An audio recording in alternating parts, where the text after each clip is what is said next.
Vamos fazer uma viagem no tempo, mas para voltar com uma lição importante para os dias de hoje.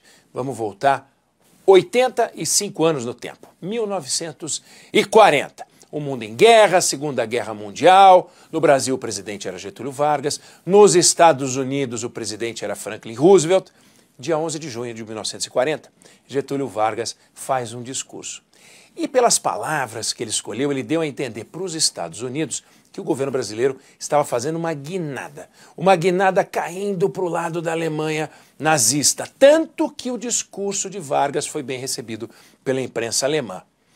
Eu falei que o discurso aconteceu no dia 11 de junho. Para complicar, no dia anterior, Roosevelt tinha feito um discurso, e um discurso com gestos de aproximação para os países aliados. Aí bem no dia seguinte Vargas fala algo que pareceu uma provocação. Então você imagina o mal-estar, meios diplomáticos, a coisa ficou num clima ruim, e ruim a ponto do presidente brasileiro ser orientado a mandar um telegrama para o embaixador brasileiro em Washington com um recado para o presidente Roosevelt, dizendo que o Brasil não estava mudando de posição.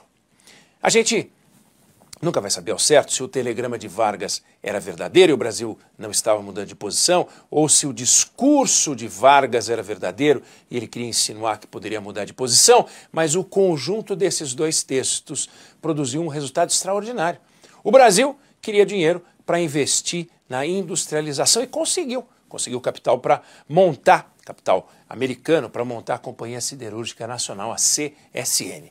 E os Estados Unidos queriam uma base aqui no Brasil e também conseguiram uma base militar em Natal. Então, o que essa história mostra? E a lição para os dias de hoje? Que quando dois países têm um interesse genuíno um no outro e os canais de comunicação ainda existem, os dois países enxergam valor nessa relação. Mesmo nos momentos de maior tensão, é possível contornar com diálogo, algum tipo de diálogo. Não se pode dizer que Roosevelt ou o governo americano confiavam no Vargas, mas enxergavam valor na relação com o Brasil e vice-versa.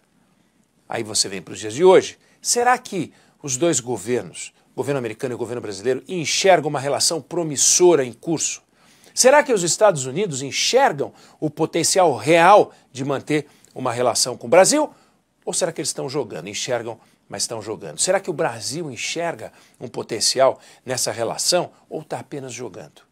O Brasil e os Estados Unidos têm muito a ganhar trabalhando juntos, mas essa é uma visão econômica, fora do mundo da política. Quando a componente política, principalmente quando a componente eleitoral entra em campo, a racionalidade dos números desaparece, sai de vista. A ideologia, ela é perversa.